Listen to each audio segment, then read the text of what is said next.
আসসালামু আলাইকুম। আজকের টিউটোরিয়ালে সবাইকে স্বাগতম। আজকের টিউটোরিয়ালের বিষয় ষষ্ঠ শ্রেণীর শিক্ষার্থীদের রেজিস্ট্রেশন কার্ড এর যে কোনো সংশোধনী আপনারা কিভাবে করবেন সে সম্পর্কে। Class 6 registration and correction. তো আপনারা কিভাবে ক্লাস 6 এর শিক্ষার্থীদের রেজিস্ট্রেশন কার্ড অনলাইনে সংশোধন করবেন, এখন আমি আপনাদেরকে তা বিস্তারিত দেখাবো। চলুন কাজটি শুরু করা যাক। প্রথমে আপনারা কুমিল্লা বোর্ডের ওয়েবসাইটে যাবেন, তারপরে এখান থেকে রেজিস্ট্রেশন কর্নারে একটা ক্লিক করবেন। ক্লিক করার পর আপনাদেরকে আরেকটা পেজে নিয়ে আসবে, এখানে রেজিস্ট্রেশন কর্নার লেখা আছে। তো ষষ্ঠ শ্রেণীর রেজিস্ট্রেশনে ক্লিক করবেন এখান থেকে। তারপর এখানে ক্লাস 6 রেজিস্ট্রেশন অ্যান্ড কারেকশন, এখান থেকে আপনারা please insert EIN and password. তো আপনারা আপনাদের প্রতিষ্ঠানের EIN এবং পাসওয়ার্ড দিবেন, দিয়ে এখান থেকে লগ ইনে ক্লিক করবেন। তারপর আপনাদেরকে আরেকটা পেজে নিয়ে আসবে। তো এখান থেকে আপনারা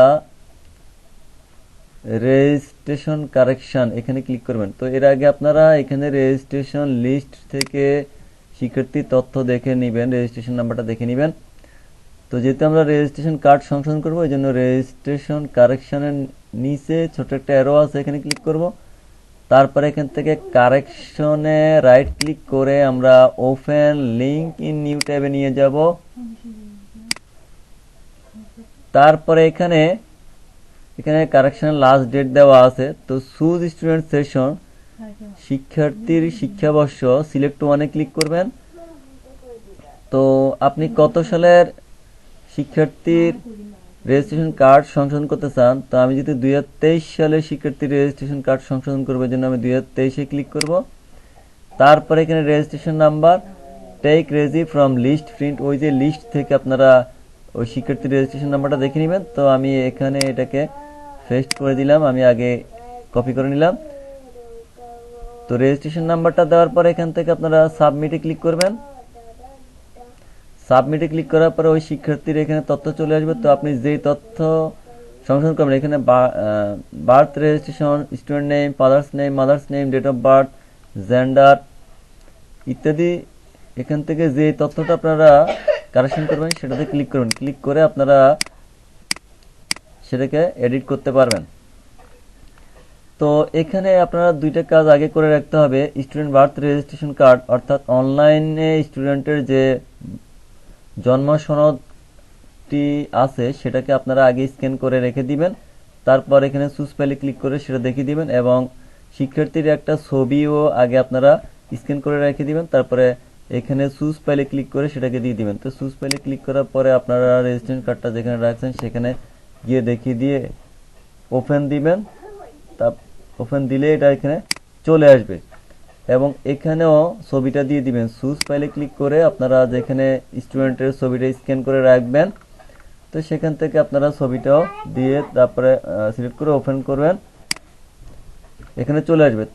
তো আপনারা ফাইনালি সাবমিট করার আগে, সাবমিটে ক্লিক করার আগে আপনারা তথ্যগুলো ভালো করে একবার দেখে নেবেন। যদি সব তথ্য ঠিক থাকে তারপরে আপনারা সাবমিটে ক্লিক করবেন।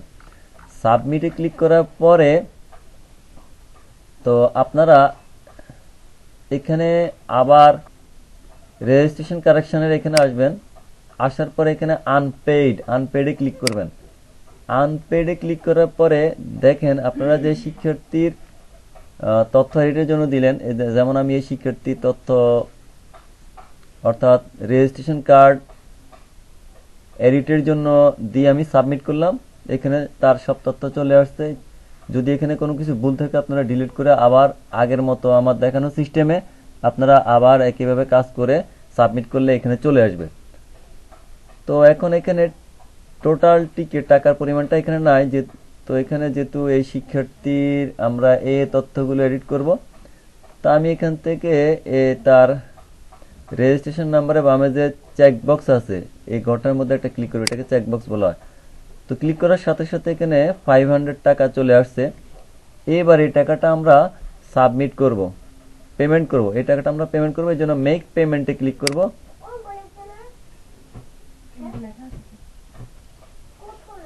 মেক পেমেন্টে ক্লিক করার পরে দেখেন এখানে এরকম চলে আসছে তো এখানে সোনালী ব্যাংক আছে, কার্ড আছে, মোবাইল ব্যাংকিং আছে। তো আমরা যেহেতু মোবাইল ব্যাংকিং এ দিব, তো আমি মোবাইল ব্যাংকিং এ ক্লিক করলাম।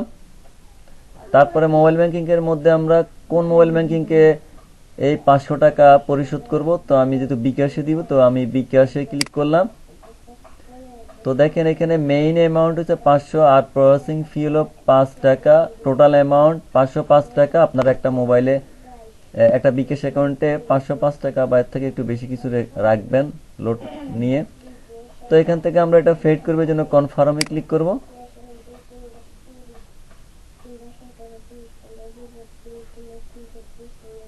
তো দেখেন এখানে যে বিকাশ অ্যাকাউন্ট থেকে এই 505 টাকা আপনারা পরিশোধ করবেন, এখানে সেই বিকাশ নাম্বারটা আপনারা টাইপ করে দিবেন।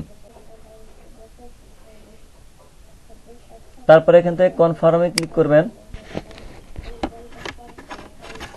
তো দেখেন এই মোবাইল নাম্বারে 6টা ডিজিট চলে গেছে এবং এখানে সেকেন্ড সময়টা দিয়ে দিছে। তো আমার মোবাইলে এখানে 6টা ডিজিট কোড চলে আসছে। তো আমি কোডগুলো টাইপ করে দিচ্ছি ওয়ান টাইম, তারপরে কনফার্মে ক্লিক করে দিব। তারপর এখান থেকে পিন নাম্বার দিলে 505 টাকা কেটে নিয়ে যাবে। তো আমি পিন নাম্বারটা দিয়ে দিচ্ছি। তারপরে এখান থেকে কনফার্মে ক্লিক করব। তো দেখেন ভেরিফিকেশন সাকসেসফুল।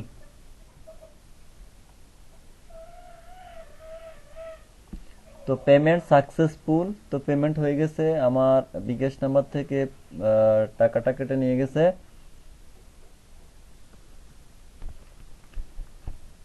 এবং দেখেন এখানে প্রসেসিং লেখাটা আছে এখন। তো এটা প্রসেসিং হয়ে কারেকশন হয়ে চলে আসবে। এখানে একটা মেসেজ দেওয়া হয়েছে পেইড অ্যাপ্লিকেশন, তারপরে স্কুলের ইএন নাম্বার, স্কুলের নাম, স্ট্যাটাস অ্যাপ্রুভ হলে প্রিন্ট কার্ড ক্লিক করে রেজি কার্ড প্রিন্ট করুন। হয়তো এখানে প্রিন্ট অপশনটা চলে আসতে পারে, এখান থেকে আমরা প্রিন্ট করে নিতে পারবো। আপনার আবেদন সফলভাবে সাবমিট হওয়ার পরে 2-3 দিন পর আপনি এখানে আবার আসবেন। এসে রেজিস্ট্রেশন কারেকশনের নিচে ছোট্ট যে অ্যারোটা আছে, অ্যারোতে একবার ক্লিক করবেন। তারপরে এখানে ফেইডে ক্লিক করবেন। ফেইডে ক্লিক করার পর একটু নিচে আসলে দেখবেন যে এখানে এই শিক্ষার্থীর রেজিস্ট্রেশন কার্ড সংশোধন করে তারা এখানে দিয়ে দিয়েছে। এখন আপনি এখান থেকে প্রিন্ট কার্ডে ক্লিক করে প্রিন্ট করে নিতে পারবেন। তো প্রিন্ট কার্ডে ক্লিক করবেন। ক্লিক করে আপনারা আপনাদের প্রিন্টার এই যে রেজিস্ট্রেশন কার্ড চলে আসছে, আপনারা আপনাদের প্রিন্টারের সাথে সঙ্গে দিয়ে প্রিন্ট করে নিতে পারবেন। আশা করি আপনারা আজকের বিষয়টি বুঝতে পেরেছেন। আজকের টিউটোরিয়ালটি আপনাদের কেমন লাগলো তা কমেন্টস করে জানাবেন। পরবর্তীতে এরকম আরও নতুন নতুন টিউটোরিয়াল পাওয়ার জন্য আমার চ্যানেলের সাথে থাকবেন। যারা এখন আমার চ্যানেলটাকে সাবস্ক্রাইব করেননি তারা অবশ্যই সাবস্ক্রাইব করবেন। সবাইকে ধন্যবাদ।